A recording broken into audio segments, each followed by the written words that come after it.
Olá, internautas do site bocãonews.com.br. A gente volta com mais um programa aqui na Web TV. Dessa vez a gente recebe o Dr. Victor Ramos, advogado aí das áreas imobiliária e tributária, e vai esclarecer para a gente toda a problemática envolvida agora com essa questão de crise, né? Muita gente deixa de pagar o condomínio, deixa de pagar as parcelas do apartamento que comprou na planta ou não, e isso causa muito problema e, claro, as pessoas recorrem à justiça. Doutor, seja muito bem-vindo aqui à Web TV do Bocão News e vamos começar falando sobre isso, né? Crise econômica e muita gente inadimplente. E essa demanda toda? Com certeza. Primeiramente, boa tarde a todos, e isso tem sido um problema recorrente, né? Tanto a crise pelo desemprego que aflige as pessoas, né, que estão adquirindo agora um apartamento, Minha Casa Minha Vida ou não, o mais caro ou o mais barato, todo mundo hoje em dia está passando por alguma dificuldade, e isso reflete tanto nas parcelas de financiamento do imóvel como nas parcelas condominiais. Então tem acontecido muito problema e tem deixado muito condomínio em dificuldade de honrar os próprios compromissos, né? Desde a conta de luz do condomínio ao funcionário, e isso causa também muitos problemas aos próprios moradores. Vamos começar então por baixo, assim, para o valor do condomínio, que é um valor relativamente baixo em relação ao do imóvel em si. Aquele condômino que ele, por algum motivo, ele deixa de pagar, ele fica com as parcelas, as prestações atrasadas. O que é que acontece? Qual o reflexo disso para o condomínio e como é que ele pode recorrer à justiça com relação a isso? O condômino, quando ele deixa de pagar, ele tem um problema que ele não pode recorrer à justiça porque é obrigação dele, né? Mesmo que ele esteja com dificuldade, o que ele pode é negociar primeiro com o síndico, com a administradora do condomínio, pedir um parcelamento, se existir alguma dívida, tentar um acordo, porque a obrigação permanece sempre. Inclusive é indicado, se você pesquisar um pouco em sites até que dão instruções a síndicos, é indicado que o condômino deixe de fazer outras coisas e pague o condomínio. Por quê?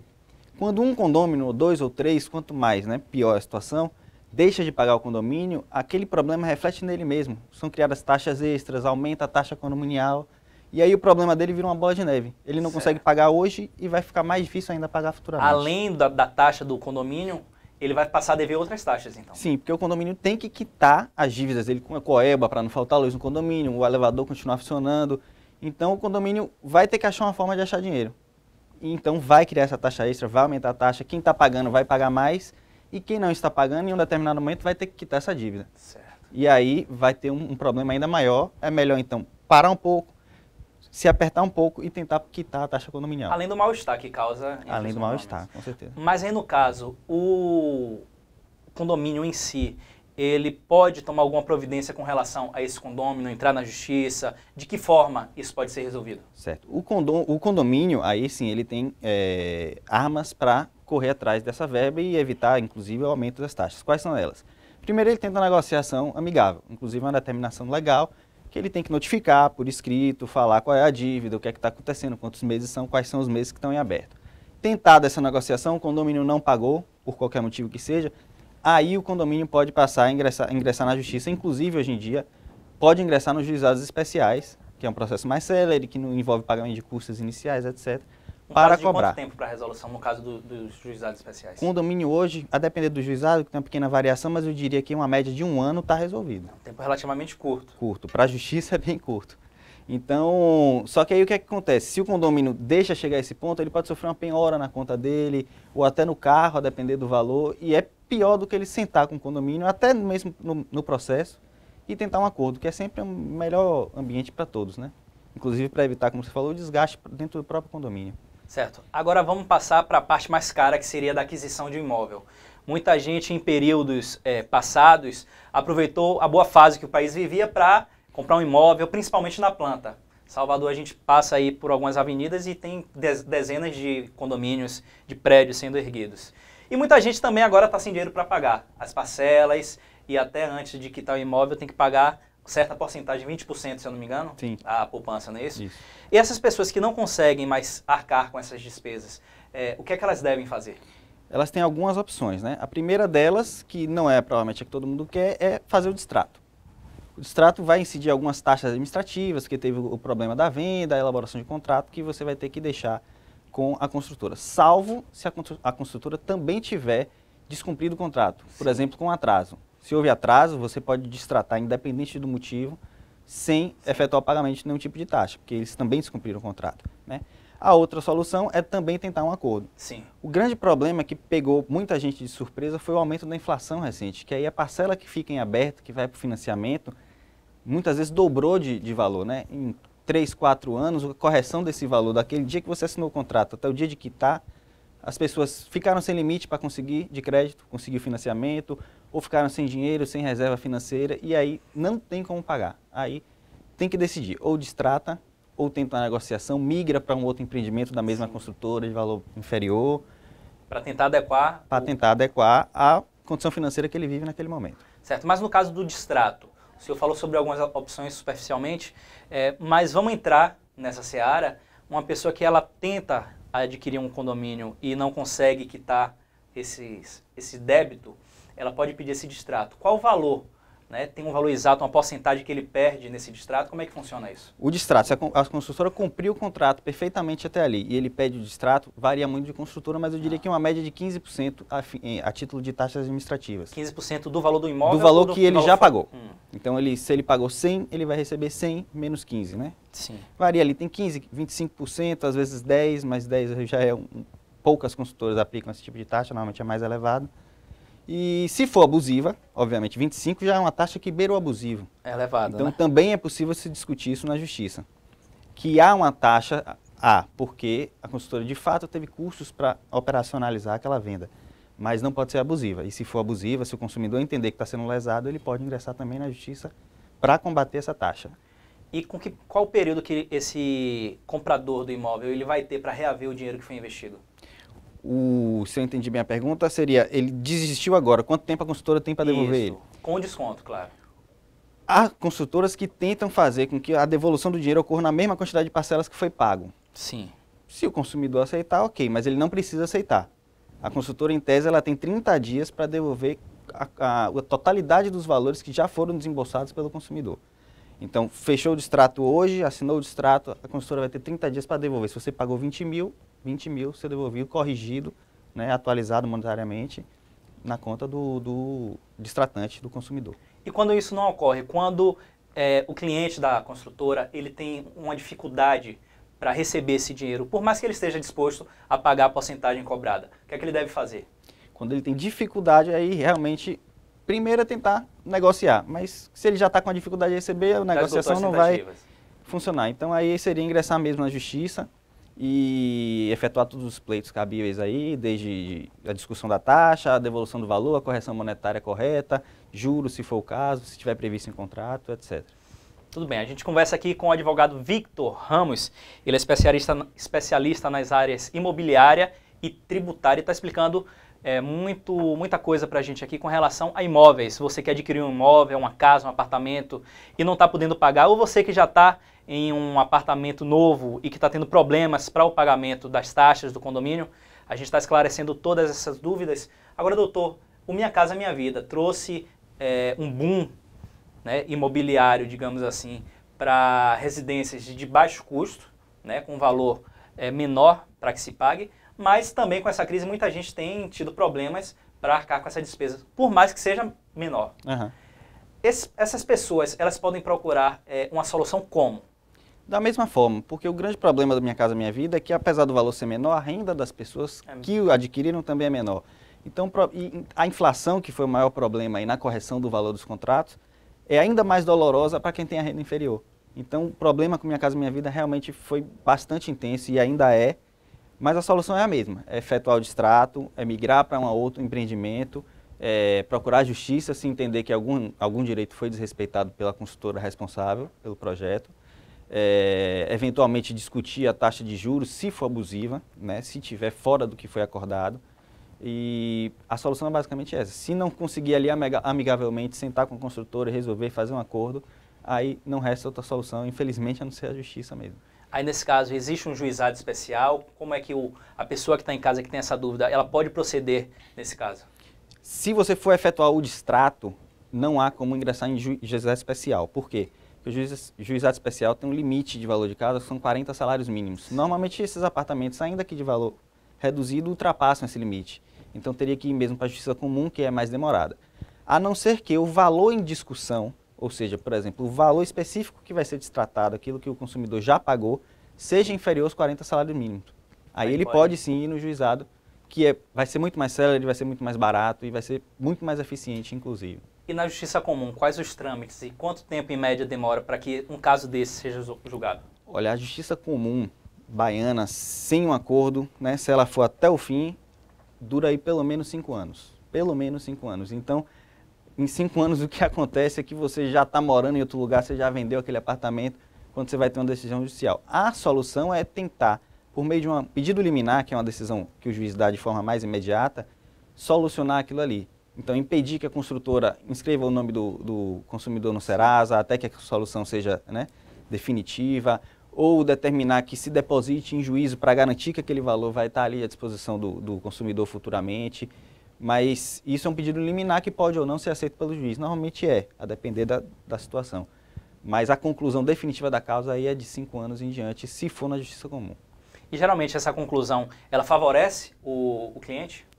Na grande maioria das vezes, sim. Favorece o consumidor, porque as construtoras, elas, se cumprirem o contrato, não vão ter problema. O próprio consumidor vai aceitar. Então, quando ele chega aí à justiça, é porque a construtora já agiu de uma forma ilegal e por isso que acaba sendo quase sempre o ganho de causa para o consumidor.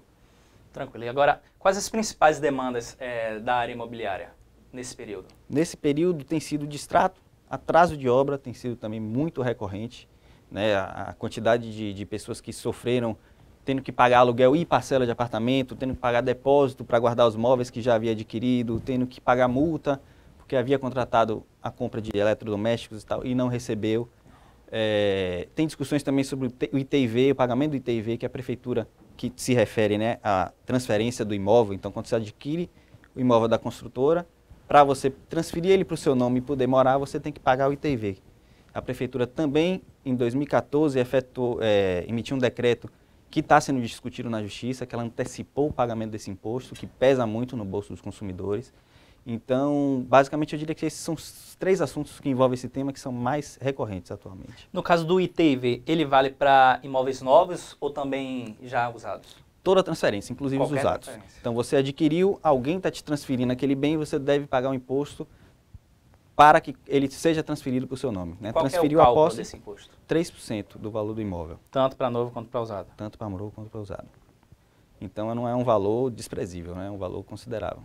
Principalmente a depender do valor de um apartamento, principalmente os novos, que Sim, são um valor mais elevado. Valor mais elevado. E esse pagamento ele é feito no ato da transferência?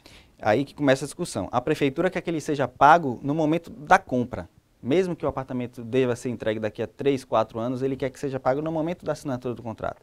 E a grande discussão, e que a gente tem conseguido decisões favoráveis ao consumidor, ao cidadão, é de que o pagamento seja feito no momento da transferência. Afinal de contas, é um imposto, como o nome diz, imposto de transferência.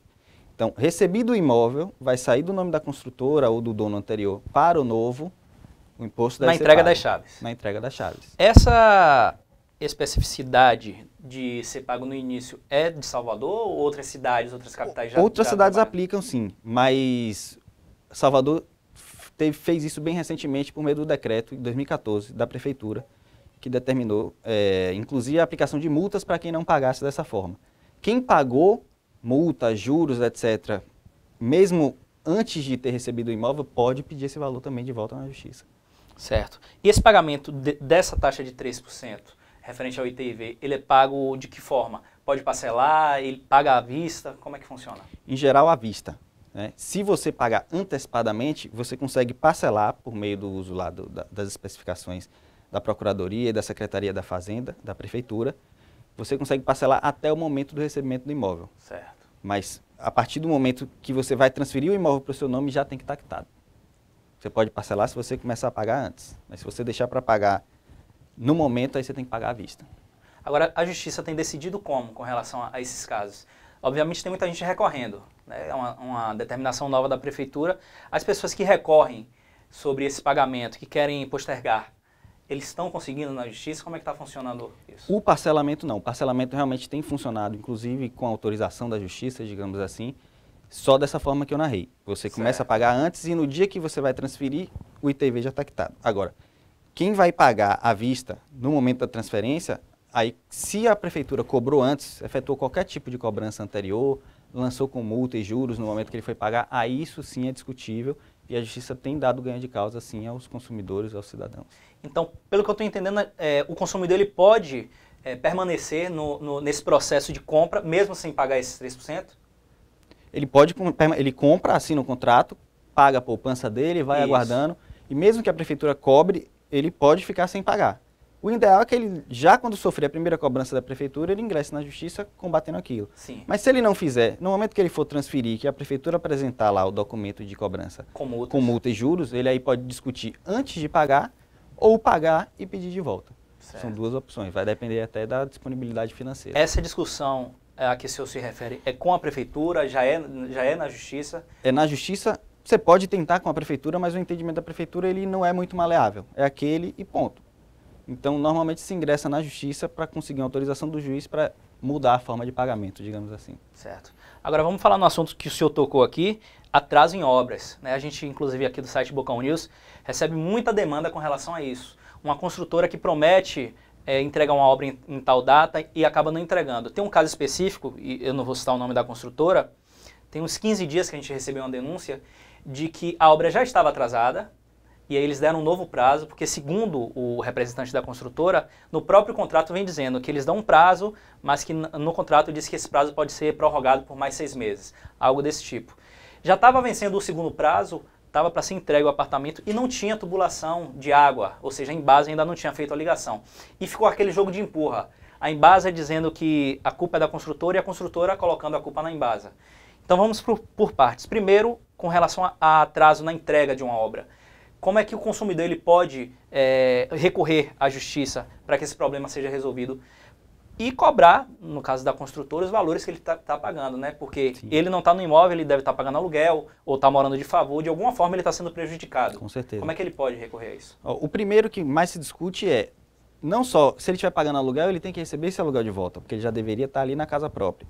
Se ele não está pagando aluguel, ele também tem direito, porque no mínimo ele tem a perda de uma oportunidade. Ele podia estar ganhando o aluguel do apartamento que ele tinha comprado, certo, alugando para terceiros. Então esse entendimento atualmente ele é pacífico no judiciário, né? Todo consumidor que sofreu um atraso de obra, ele tem direito a uma indenização por mês de atraso. Normalmente previsto em contrato, deveria ser previsto em contrato e às vezes está em alguns contratos de algumas consultoras. Mas até o valor que está ali no contrato pode ser discutido se o consumidor entender que não satisfaz a necessidade dele, né? Isso é o primeiro ponto. Sim. O segundo ponto do atraso de obra é o dano moral ou outros tipos de danos materiais mesmo, perdas financeiras que o consumidor vai sofrer, que é, como eu falei aqui, o depósito que ele teve que alugar para guardar os móveis que ele já havia comprado, ou a perda de uma oportunidade específica, né? Por exemplo, na época da Copa do Mundo ou do Carnaval, que ele poderia ter um apartamento ali na Barra que ele podia alugar só de temporada e ele perdeu essa oportunidade porque não foi entregue. Então são outras situações que aí caso a caso é analisado para verificar o tamanho do prejuízo que aquele atraso causou ao consumidor. No caso do atraso, dos prazos que eu falei, existe mesmo essa opção de a construtora ter no contrato um prazo, suponhamos dezembro de 2015, e nesse mesmo contrato dizer que não, que pode ser prorrogado por mais 6 meses ou 12 meses, como é que a justiça entende isso? Esse ponto nasceu, essas cláusulas começaram a ser inseridas nos contratos a partir de um termo de ajustamento de conduta que foi firmado entre construtoras e o Ministério Público. Sim. Que as construtoras basicamente falavam, a gente sofre com muitos imprevistos. Então a gente não pode fixar uma data e não ter uma maleabilidade com aquela data. Então foi aceito, de certa forma, que 6 meses, 180 dias era um prazo aceitável. A grande discussão hoje não é nem a possibilidade de se inserir essa cláusula no contrato, que ela é aceita, e sim quando pode ser utilizada. Por quê? A construtora não pode simplesmente decidir que vai demorar um pouco mais com a obra e usar os 180 dias. Ela tem que justificar. Isso justificar ao consumidor, primeiramente. Olha, a gente não vai concluir na data, a gente vai precisar dos 6 meses, dos 180 dias, porque a gente teve esse problema na obra. Por exemplo, a greve de operários normalmente dura 30, durou 60 dias. Então é um motivo que autorizaria ele a usar esse prazo. Certo. O que tem acontecido é que ela simplesmente atrasa uma obra sem motivo nenhum e querem usar esses 180 dias. Isso também pode ser levado à apreciação da justiça e há entendimentos aí, eu diria que diversos. Alguns juízes têm reconhecido que há de existir a justificativa plausível, né, aceitável para esse atraso e outros acham que simplesmente a existência da cláusula no contrato deve ser aplicado e deve ser aceito esses 6 meses a mais. O problema também é que na hora que o consumidor vai adquirir um apartamento, um imóvel, Ele é avisado do prazo sem esses 6 meses. Sem esses Quer meses. dizer, dezembro de 2015, a pessoa que está vendendo o corretor geralmente não fala, ó, a gente pode atrasar por 6 meses. Isso. Porque isso gera, também mexe com a expectativa da pessoa que Com vai receber certeza, o e com a imóvel. programação Além que a da parte pessoa tem, financeira, né? além da parte financeira. Então, também, demonstrando-se isso em juízo, né, já na justiça, é muito provável que se consiga o ganho de causa. Por quê? O vendedor, a empresa, é responsável pelas informações que são passadas, todas. É o que se chama de propaganda enganosa, né, exatamente com esse nome, um anúncio na TV, ou no momento da venda, quando o vendedor fala é dezembro de 2015, com certeza absoluta. Ele não disse os poréns, né, o que pode acontecer. Então, isso é uma informação que foi passada ao consumidor de forma equivocada e que ele pode pleitear a indenização por conta disso. Mas aí também é um caso bem subjetivo, porque a pessoa que vendeu pode dizer que deu a informação e o contrato realmente dá a informação. Ou seja, a culpa recai sobre o consumidor que não teria lido o contrato. Acontece muito isso? Acontece, mas o grande problema aí é que os contratos desse tipo normalmente são contratos que se chama de adesão. O consumidor ele não tem como mudar aquele contrato. Mesmo que ele fale, eu discordo, a consultora vai falar o seguinte, assine e compre, ou não assine e não compre. Então ele não tem a autonomia de discutir o contrato. Por isso, essas cláusulas, mesmo quando elas existem, são discutíveis. A grande dificuldade, como você falou, é provar. Então o consumidor precisaria aí de uma testemunha que estivesse lá com ele no momento e que tenha visto que aquilo não foi avisado a ele, que não foi esclarecido, que às vezes até ele questionou e mentiram para ele e não falaram a verdade, aí ele vai conseguir. Mas a grande dificuldade é provar. Doutor, esse prazo de 6 meses, ele é o máximo, não pode ser estendido? O prazo que está sendo aceito hoje, que consta em 99% dos contratos, é de 6 meses. Porque foi, como eu falei na origem lá, do acordo com o Ministério Público, foi o prazo que se entendeu razoável para uma consultora ter ali de massa de manobra para imprevistos. Então, se for mais do que isso, Sim. também pode ser discutido. E aí na justiça também? Na justiça também. Com a consultora primeiramente, mas dificilmente se chegará a um acordo.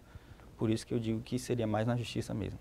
Agora, no caso que eu citei no início da pergunta, é claro, sem citar os nomes dos envolvidos, mas tinha a Embasa, né, que é a responsável por fazer a tubulação do condomínio, e a construtora, que jogava a culpa na Embasa. O consumidor ele fica numa sinuca de bico e muita gente não sabe a quem recorrer. Uhum. Né? A quem procurar nesse momento? Procura a Embasa, procura o condomínio, não acha uma solução. O que é que ele deve fazer? Isso aconteceu, inclusive, no apartamento que eu comprei, né? Aconteceu esse problema. E justamente acontecia isso. A Embasa jogava para a construtora e vice-versa. Tentou-se, e até no nosso caso a gente conseguiu, um acordo em que a construtora reconheceu que tinha uma falha, corrigiu essa falha, a Embasa reconheceu que podia usar aquela estrutura que havia sido criada pela construtora para fazer a questão da medição do consumo de água, etc. E o problema foi solucionado sem necessidade de ingresso em justiça e nada. Quando não se consegue isso, o ideal é que seja discutido com as duas, né? Por quê? Se você ingressa só contra uma na justiça e ela se defende e o juiz entende que ela não tem razão, você acaba ficando sem resposta, sem uma resposta efetiva por parte do judiciário. Porque ele vai falar, ó, a construtora não tem culpa. E aí você vai ter que começar um outro processo contra a Embasa, por exemplo, e o juiz lá pode falar, não, a Embasa não tem culpa. Então, o ideal é juntar as duas para que o juiz decida logo ali de cara qual é a culpa. Vai ser de uma das duas. E aí ele decidirá qual será a responsável por corrigir aquele problema que está sendo narrado. Mas na prática, qual é o trâmite que o consumidor ele deve obedecer? Olha, se o problema envolve o condomínio, o ideal é que o condomínio acione ambas as empresas, né? A Embasa e a construtora. Porque é um problema de estrutura do condomínio e não especificamente da residência, do apartamento do consumidor. Então é procurar o síndico, é conversar com o síndico, com a direção do condomínio, fazer uma assembleia e discutir, contratar um advogado para que ele discuta isso em nome do condomínio. Se o condomínio, por acaso, se omitir em relação a isso, isso não impede o consumidor, pessoa física, de ingressar. É um pouco mais difícil, pelo que eu falei, é uma estrutura que cabe ao condomínio, mas há grandes chances de se conseguir também uma solução para isso. É complicado, mas às vezes demora. Demora. Ok. A gente conversa aqui com o Dr. Victor Ramos, especialista aí nas áreas de direito imobiliário e direito tributário. Não é isso? Tem mais alguma colocação, doutor, que o senhor queria fazer acerca do direito imobiliário que seja importante para o telespectador que está em casa?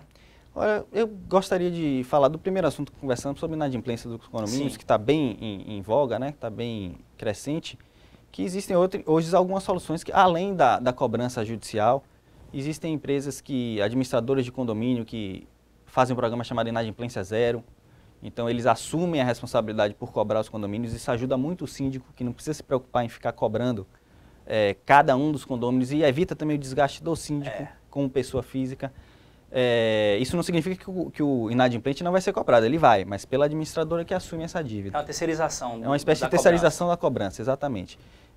Isso facilita muito a vida dos condomínios, né? Eles têm o dinheiro ali no dia que vence o condomínio, ele vai ter o dinheiro integral e depois a administradora vai se virar para cobrar os inadimplentes. Mas por um lado também deve aumentar a despesa. Aumenta um pouco a despesa, aumenta a taxa cobrada pela administradora, óbvio, ela está assumindo um risco. Então é algo para se ponderar aí, né? Mas o que tem que ser deixado claro é que os condomínios não podem deixar de cobrar, seja por amizade, por falta de vontade de se indispor com os vizinhos, porque no final das contas vai sempre recair para todos novamente. Afinal de contas, o condomínio nada mais é do que o rateio de despesas. Se um não paga, vai voltar para todos, inclusive ele mesmo.